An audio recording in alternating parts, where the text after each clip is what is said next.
Good morning, guys. What's up? It is Monday morning again, and I'm down here in my shop. Fortunately, I've got a gout flare up in my left foot now. Y'all remember a few weeks ago I had one in my wrist, so now it is in my foot, and I have kind of figured out that one of my biggest triggers for gout is stress. The last few weeks dealing with my mom and having to go through her stuff at the house, like it's been a nightmare of a month. I mean, just for everybody, and it creates stuff in your body that does whatever it does, and all of a sudden, next thing you know, you got gout in your foot. But my diet hadn't been the best either. We've been eating a lot of fast food and sugar and garbage, so that's a big part of it. I do have my crutch down here. You see there? See the little crutch? And it's been helping me get around this weekend. I haven't been able to do nothing really except sit in the recliner. But this morning, I've got a pack mount that I'm going to work on. I've got the head right here, taking the cartilage out of the ears right now as we speak. I've got another pack mount right here behind me that's thawing tonight with the tail end that I've got to flesh and get it salted to attach to that head. So I'm going to work on it tomorrow. I've got 8 deer now on my turntable. They're all finished. 2 of them I've had bagged all weekend because I couldn't come down here and work. So they've still got to dry just slightly. It's probably going to be at least late this week or next week before I'm going to be able to go through and get all of those painted and epoxied. But the good thing is at least the next 2 that I have to mount were pack mounts. So I can sit here at this table and work on these heads and not have to do a whole lot of standing. Because I'm telling y'all, I hope y'all never get gout. I don't wish this on nobody. It's terrible. But on a whole different note, what about turkey season? Y'all doing any turkey hunting? Any of y'all done any good? Y'all killed any turkeys? Y'all let me know in the comments if y'all did any good and in what states. What states y'all got to hunt in. I got a few friends of mine that kind of travel the country every year and kill several birds in several different places. Know a few guys that have tagged out here in Alabama and have done really well with it. I just have not had time to go. The days I wanted to go, it either got messed up or the weather was bad, and then the days that I didn't want to go, I didn't go. So it's been a long turkey season for me, guys, and everything is progressing. We got everything with my mama kind of squared away, and we're trying to figure out this whole thing as we go. We've never had to deal with this before. I got 2 brothers, and all 3 of us have just been kind of communicating and trying to figure out what's next, what you do next. And so it has been stressful. It's been aggravating. It's been time consuming, and that is stressful in itself, especially when you're dealing with work. And both of them have got very important jobs.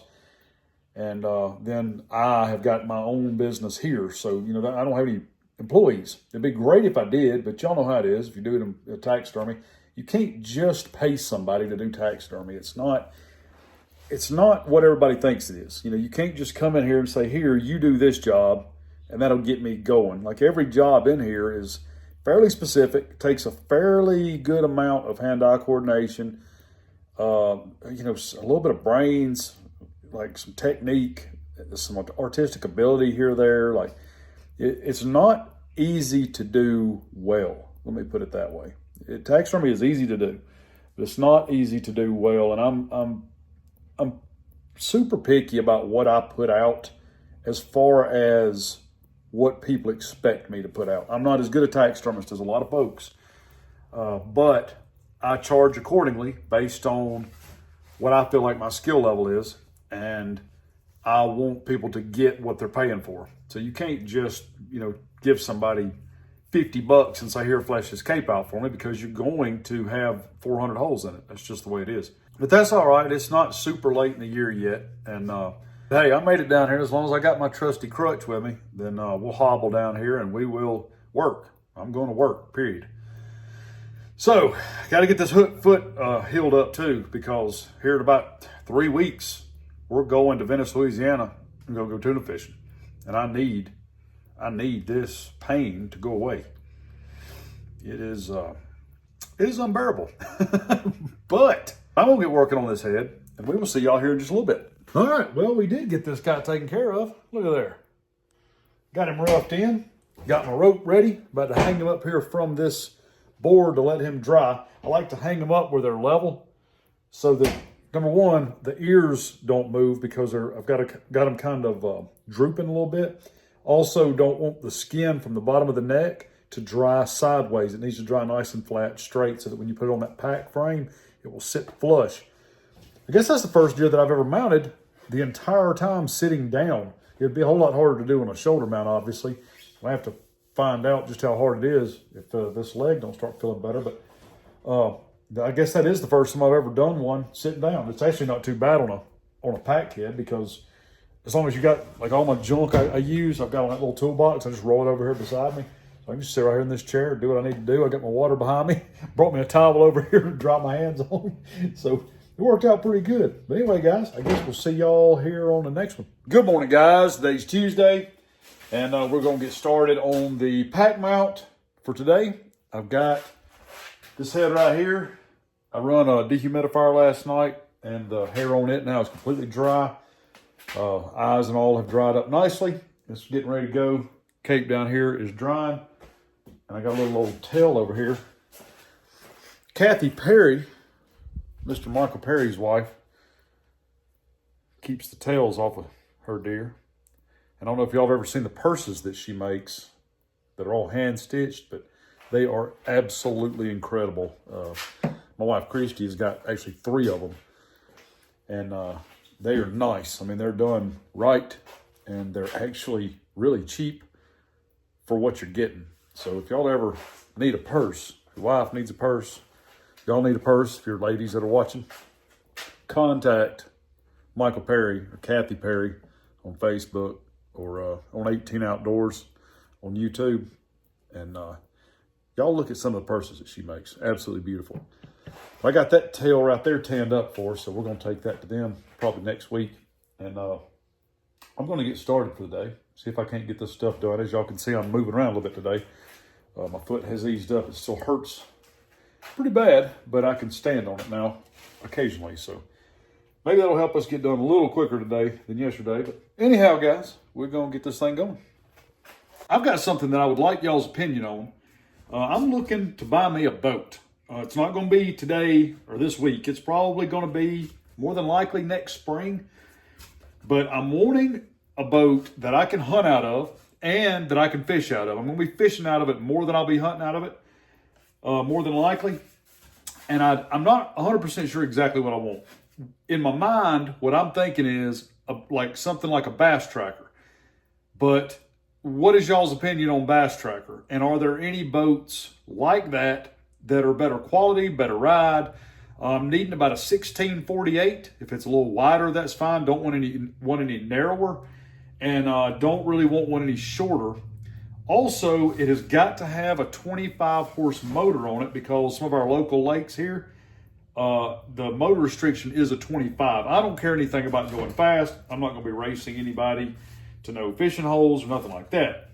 I just want to be able to fish these local lakes, because that's where I'm going to be spending probably the majority of my time anyway. And what I need is about a 1648 with a 25 horse motor on it. Give me some ideas about motors, what y'all think about what motor would be the best. I've kind of heard good and bad about a lot of them, kind of leaning toward Yamaha, just because I've had good luck with Yamaha in the past. But as far as the boats go, I've never owned a bass tracker. I've never owned an Express. I've never had a G3. And, you know, all of those boats, anything in that category, I would be interested in researching. But I'm sure that there are a bunch of y'all on here that either have those boats or have had them in the past or know somebody that does. I just don't want to buy something that's junk. And I don't know that I'm going to buy new, but I very well might. Now, my price range is going to kind of vary. It's going to depend on what I decide to do. I don't want to spend more than, I would prefer to keep it under $15,000. If I can find the right boat for $8,000, I'll buy it. But it just depends on, you know, the wear and tear on the motor. I mean, that motor is the price of your boat, and I just don't want somebody else's junk. Now, keep in mind, like I said, I'm not going to buy one today. So if y'all got boats for sale or anything, not ready to pick one up just yet. It's going to be, like I said, probably the first of next year. But I have been researching. I'm trying to figure out what it is that I'm going to buy when I get ready to buy. Originally, I was thinking about buying a boat, something like a Grizzly Tracker or an Express that had just metal casting decks, metal floorboard, and I might still end up going with that. I do want a floorboard, and I do want a console with a steering wheel. I want to be able to sit and drive the boat. I don't want to have to use a tiller steer. I've had them in the past, and that's just not my style. It's not what I want to deal with. And I am starting to lean a little bit more toward carpet. Originally, I didn't really want carpet because hunting in and out of a boat, they're going to get nasty. But I bought some Wiggies, overboots, and that takes care of all the mud and water problem. But also, I've started packing my deer out. So anywhere that you can pack a deer out, I mean, all you got's a backpack full of deer meat and some antlers. So it's not a hard thing to throw it in a boat with carpet. I mean, you can put it in any boat you wanted to. Problem you run into, you get a fiberglass bass boat, and I'm not going to drive that up onto a rocky bank somewhere and park to hunt. So I do need a metal boat. Now there again, there are a lot of boats. What I would love to have is a Ranger, like an RT, was it RT 178 with about a 60 on it would be fantastic. Wouldn't be able to use it in these local lakes, and putting a 25 on a boat like that may not be quite enough motor to push it efficiently. But I don't know that it's going to be a whole lot different than a 25 on a 1648. Depending on if they've got casting decks and all that good stuff in them, because obviously that's going to add weight once you add carpet, boxes, live wells. I mean, anything that you add is going to add weight. And I don't have to go fast, but I also don't want to be sitting there going trolling motor speed either. So I guess ideally, what I'm wanting is something that I can crappie fish out of comfortably, something that I can bass fish out of if I decide to, or striper fish out of. I need some casting decks. I'm going to need a foot controlled trolling motor. I'm going to need a console and steering wheel. I'm going to need a 25 horse motor. But I would love to know what y'all think about some different brand boats and different make motors. Just so I can put together, if I have to, buy a brand new, and I might end up doing that. Like I said, I haven't quite made up my mind yet. But if I can get my truck paid off this year, then it may be an option. And if I do that, then I'll just buy exactly what it is that I want. I just don't really know what that is yet. A lot of good looking options out there. And there again, my first thought was to go with a bass tracker, and I may still do that. I like the bass tracker setup is exactly what I want. It's a cheaper boat. They make it in the right size with the right motor combinations. They make the metal with the carpet is what I like. And I also have heard a few rumors here or there online about welds cracking. Now, I know a half dozen people that's got bass trackers that have never had any issue with them at all. And I do take reasonably good care of my stuff. I mean, I'm not going to be, doing nothing really stupid with it. But there again, don't want to buy anything that's complete junk if I can get something else for the same money that's not junk. I've got some jam up spots that I need to get to by boat that I need more than a kayak for fishing and hunting. And I absolutely love my kayak, but it's got its limitations, and I don't like limitations. I used to have a weld-built 12-foot boat, and it was wide. I don't remember how wide it was, but I think it was 42 or something like that. It was wide for a 12-foot boat. Caught a bunch of fish out of it. And it was a great size, if you're going by yourself, it was perfect. It was a tiller steer, which I didn't like. Of course, you couldn't fit a console in a boat that small just about it without losing half your space in your boat.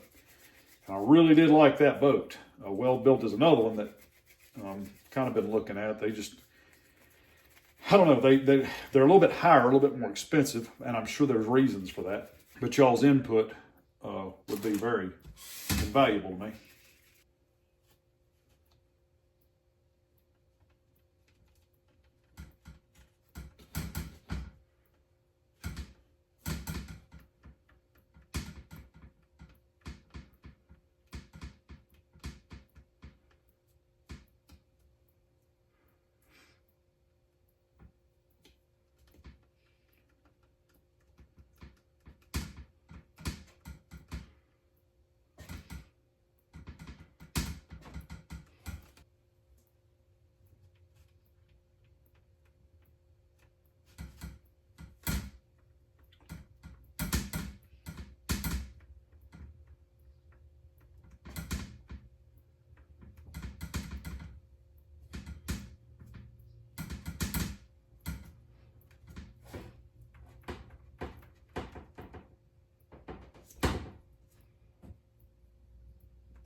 eyeball.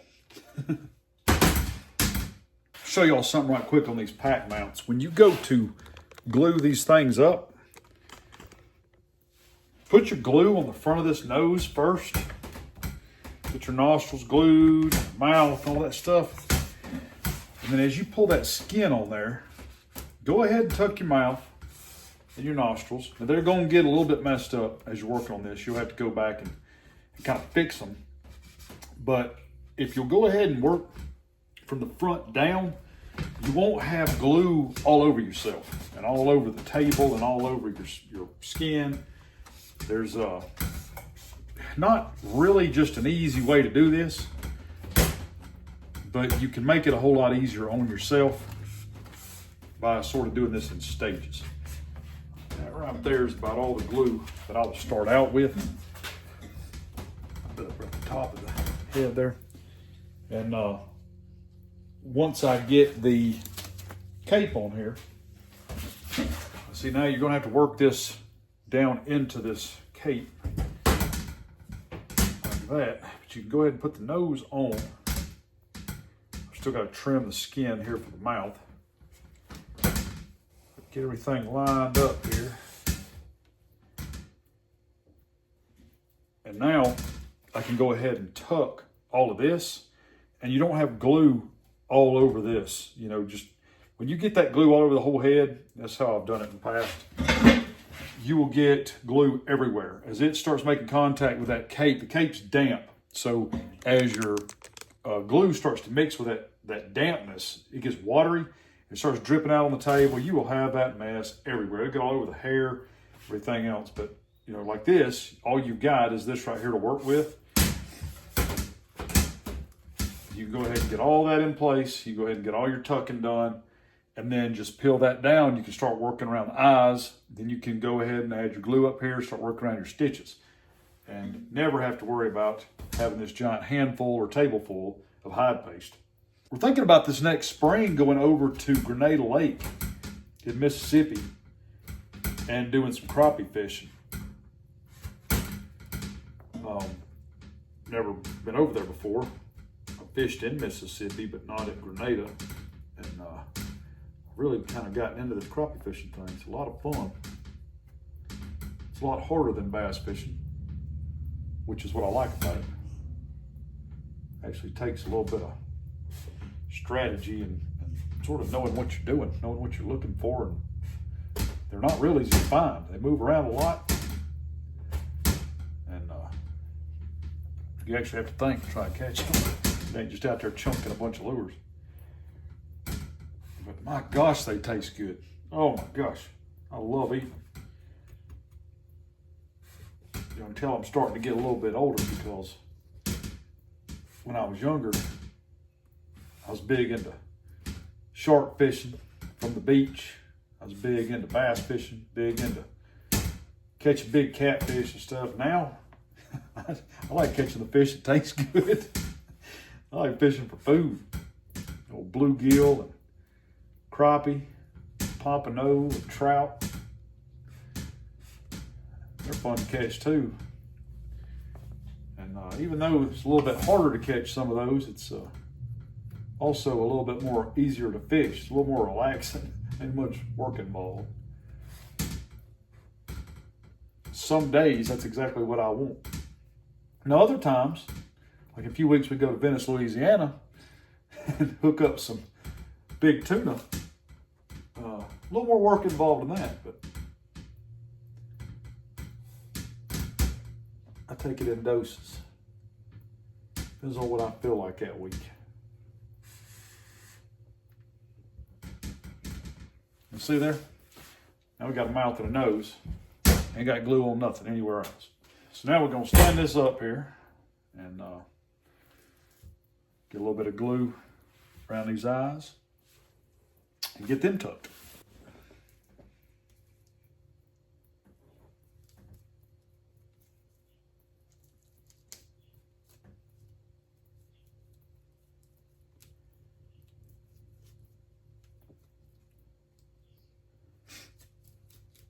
I don't put glue on the epoxy, just kind of right around the edges of it there.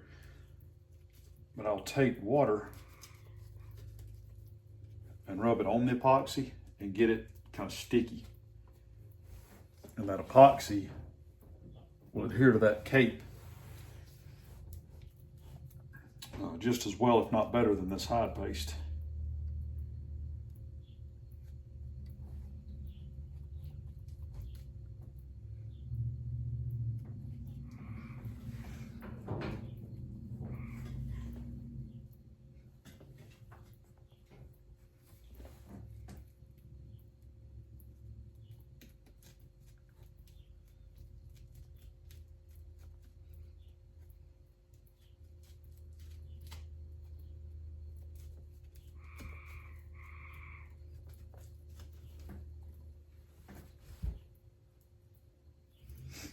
Same thing up top here. I'm just gonna put some glue right there so that it don't get in the way of my stitches. And then as I'm stitching, I'll add glue to the stitches as they're stitched and press them into place. Keeps your hands out of all that hide paste.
Like that.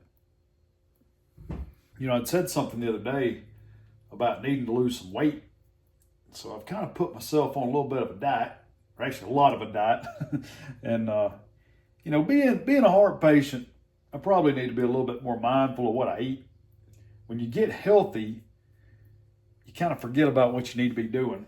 And that's kind of what I've done. And about this last year or two, I felt a whole lot better, man. I've been in great shape, felt real good, and managed to go ahead and put on about 15, 20 pounds because of it. That is 100% the reason that I have been having the gout flare-ups and a little bit of, you know, achiness, muscle fatigue, joint problems, you know, everything that comes with being out of shape and eating very poorly. So that's also part of what contributed to me having extremely high blood pressure and all the problems I had to begin with that led up to my heart surgery. So I've managed to get back down to 199 pounds is what I weighed this morning. So I have officially lost right about 15 pounds and need to lose about probably at least another 10 to get good and lean. I got down to 179 pounds after my heart surgery because I was so terrified to eat. I was eating extremely healthy to the point of not hardly eating at all, which is probably what I need to be doing every single day, in all honesty. I mean, our bodies are not built to eat crazy amounts of calories and crazy amounts of meats and stuff like that. It's just not the way that we're designed. If you were to live, like you had to live rather than how we can afford to live nowadays, we'd be outside living in a cave and trying to figure out where our next meal is going to come from, living off of twigs and berries and whatever bird or rabbit or lizard we could get our hands on. And those kinds of calories are a lot different than sandwiches and cake and fast food, bread, all that good stuff. And that tastes so good. That's what I love to eat. But I tell you, the older that I get, and I'm not that old yet. I'm 45. I'll be 45 this month. May the 12th is my birthday. So any of y'all that want to get me a birthday present, y'all go ahead and be shopping around. I don't want y'all to miss out. y'all make sure May the 12th. Don't be late. Go ahead and get on Amazon and, buy me something real nice. As Cousin Eddie would say, get me something really nice. But I have learned in the last 10 years, the healing process is much slower. It's a lot easier to get hurt. Not near as flexible as I used to be. And even getting flexible has been a challenge. I've been trying to do some stretching and stuff at night and in the mornings, both as I do my exercises and workout and cardio and stuff. But man, my tendons are not built like they were in my 20s or even in my early 30s. By my late 30s, I started noticing a difference. But boy, when I hit 40, man, you get tight. You wake up in the morning tight. You got to stretch just to be able to get out of bed. And that has been the noticeable difference about aging. I used to, people talk about arthritis and hurting and that kind of stuff. And everybody's body's a little different. Some folks got more problems with that than I do. Fortunately, I haven't had a lot of trouble with arthritis and stuff yet. But as far as the flexibility, that's the issues that I'm having. And the flexibility leads to achiness, tendonitis, injury, all kind of stuff. Man, when you're trying to fish out of a kayak or even fishing standing up, you try to go fishing and love it like I do. If you go for 10, 12 hours, man, you get to hurting if you don't do some exercise and keep your body limbered up and able to do it. Man, the last thing that I want is to not be able to stand in a boat all day or not be able to walk up a mountain, to go hunt. I don't want to get to that point. At least I want to prolong it as long as possible.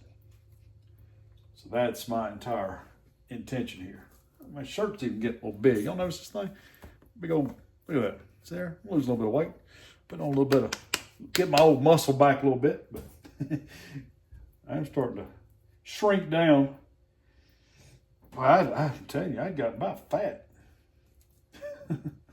Editing some of my videos is kind of weird. Most of y'all are probably used to looking at yourself in the mirror. And in the mirror, you see yourself every single day and you change, every single day. And you really notice, or really don't notice, how much different you look like, say, from year to year. But when you're editing videos on YouTube and you turn certain positions that you cannot see in the mirror, you're sitting there looking and it's like, man, especially like when you're like down at the beach. I got a little bit of video footage here or there with my shirt off. And I was like, oh no, like not putting that on the video. It's bad.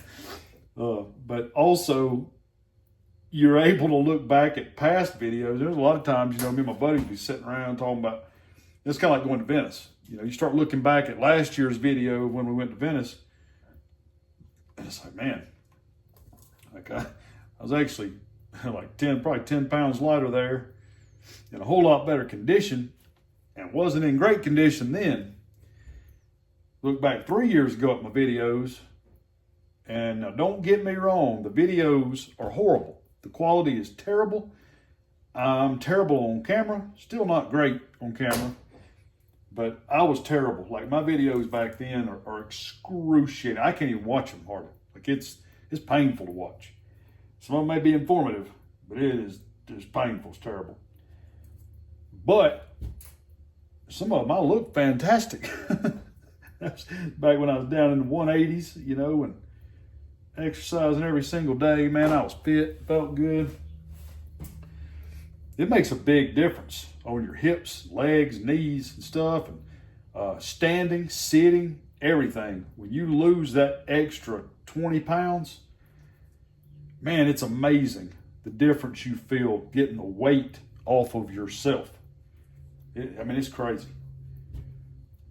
And boy, I can feel it. Like I said, when I got up to almost 215 pounds, I think it was, back several months ago, and I was like, man, you're talking about putting on almost 30 pounds in the last 3 years. That's a lot of weight. Think about carrying around. My backpack, my hunting pack with my saddle and all my sticks, everything in my hunting pack weighs 24 pounds. You're talking about 6 pounds heavier than that all day, every day, all the time. Whether I'm sitting, standing, whatever I'm doing, you got all that weight on you. That's nuts. I am a firm believer that to hunt and fish hard and to get the most out of your experience, to be the most successful, that you have got to be in at least reasonably good physical condition. To be able to go nonstop and to do what needs to be done, sometimes to be successful, I think you got to be able to go. Man, it's gotten tougher in my older age. I used to be a beast. I ain't gonna lie to y'all. I got a picture up there of me standing in a flat bottom boat. I may even put it on here. I ain't bragging by any means, because now I'm just a fat old bald dude. but I used to be a beast, and man, I miss those days so bad. I used to go turkey hunting, man. I'd limit out killing turkeys because I couldn't stop walking. I'd walk till I killed one. You went till you found one, and now it absolutely breaks my heart to wake up one morning during turkey season and have got in my foot. You just can't go. It's aggravating knowing what you used to be able to do. But, there are some guys, and that, they may be watching this video right here. Some of my fans that I know just through social media. Brett Scott is one of them. He's a great taxidermist. I've communicated with him some, through YouTube and Facebook, Messenger and stuff. Brett does some taxidermy work and does great work, but Brett is an absolute monster. He's a beast, y'all. Just looking at pictures of the guy, like he's a beast. Very inspirational. Clinton Collier, he works on a boat, works for Captain Mike's down on a charter company down out of Dolphin Island, just off the point of Fort Morgan here in Alabama, and he rakes in the fish, y'all. He puts fish in the boat. That is an incredible charter company. One of the best charters in the state of Alabama. And if y'all ever want to go on a charter boat, tuna fishing, sword fishing, stuff like that, y'all look up Captain Mike's and look at their pictures. But Clinton Collier works on one of the boats, and that's some gun, man. He's a beast. Younger fella, but I've actually got one of his deer heads here, or deer to mount here at the house right now. I do some of his taxidermy work, and Clinton is very inspirational. Very nice guy, kind person, but he gets after it in the gym. I'm talking about he hits the weights. The sucker's tough. And also Matthew Isbell, Bama Beach Bum. Matt is the one that I talked to the first day I started my YouTube channel. I had met Matthew on the beach one time fishing. And, got to talking to him. I had been watching him some on YouTube and got to ask him about his channel. And he's the first person that ever kind of talked to me about monetization and like kind of why he does what he does. And it, simple few minute conversations, wasn't much, but I did not realize people got paid to do this stuff. So his inspiration was what got my channel started. But now he has bought into a CrossFit gym down in Gulf Shores. And him and his wife have gotten into CrossFit, and they are in the best shape of their lives. I'm talking about exceptional. Went from just normal old average looking folks to straight up beasts. And they're younger. I mean, they're younger than I am. But, that's that kind of motivation right there in our industry, being able to go out and fish and hunt and do. I mean, if you don't take care of yourself, you're going to regret it. I'll tell you somebody else, Doug Bice. Doug, if you're watching this video, Doug is local to here. He's a great friend of mine. Used to work with his daughter up at the store up at Piggly Wiggly. She was one of the folks that worked in the store with me. Super sweet girl. And her daddy, Doug Bice, is one of the nicest men you'll ever meet. I do his taxidermy work. And he'll come by the shop every once in a while and just talk and shoot the bull. But old Doug, man, Doug decided a few years ago, Doug was really heavy, had gotten really heavy, really out of shape, and just wasn't feeling good anymore. Decided that he was going to start, pretty sure he got on a paleo diet. I think that's what he's doing. And now he's been going on that now for, it's probably been, I guess, 2 or 3 years. But that man, I think, has lost over 100 pounds, maybe over 150 pounds. And as I think it was last year, if I'm not mistaken, the first year that he had gotten down thin, in forever, and a lot of his life, he decided he was going to go try to do some turkey hunting, and actually ended up killing 2 birds within like a week's time or something like that in places that he said he couldn't even walk to, for years. But with his, we also killed 1 or 2 really nice bucks, in places off of these mountains over here by the house, and he was really happy about the way he was able to travel in the woods after getting that weight off of him. I mean, stuff he hadn't been able to do in forever. Doug's a few years older than me, probably he maybe 10 years older than me. I don't know. But yeah, y'all, from a health standpoint, after having some health problems myself, after watching my mom have some health problems, other family members and friends, I would recommend, I ain't saying go join the gym and start working out and trying to be a bodybuilder. I ain't saying that. But if y'all hunt and fish and y'all want to be better at what you're doing or stay good at what you're doing, for years to come, especially if you're younger, take my advice as an old guy. It's one of those times in your life where you're like, man, I wish I had listened to that guy when I was young. Well, I'm telling y'all, exercise, okay? Exercise. Even if you're not the type, if you're not that guy, do something. I don't care if you just get a stationary bike. All I've got up at my house is a stationary bike and a total gym. At this point in time in my life, if I do any more than that, I'll end up injured. So that's what I do. I do it about usually 5 days a week, sometimes 6 days a week. But all I do is run through everything on the total gym. I just do a set of everything, and then I get on my bike for 30 minutes a day. And it is amazing the difference that just that right there will make over the course of your life. It'll keep your blood sugar in check. It'll keep your fat in check.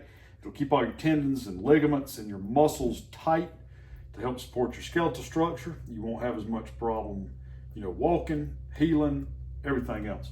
And I'll tell you something else. If you're a taxidermist, it will also make you a little bit more efficient, because this can be physically demanding. You can make it easier on yourself. Like these last few days, I've been sitting here trying to mount these things sitting down because I wasn't taking care of myself. But you can make this to where it's easier on yourself by adding some physical strength and flexibility. You can get up, grab stuff up, wring capes out. There's a lot of stuff that you can do physically. It's going to increase your output in your shop, which is going to increase your paycheck, which is going to increase your potential as far as what you're able to do with your life. Because you can go and you can buy you some stuff and go and have some fun and actually be physically able to do it. And if you don't want to, you don't have to. It's just a suggestion. But I'm telling you, won't come a point in time, all you young guys out there that say, I don't like working out. Well, nobody likes working out. Not after you get to be in bad shape. It hurts. I used to love it when I was younger. Feeling that burn and getting that pump, man, that was the way to go. Now that I'm older, it's a different kind of burn.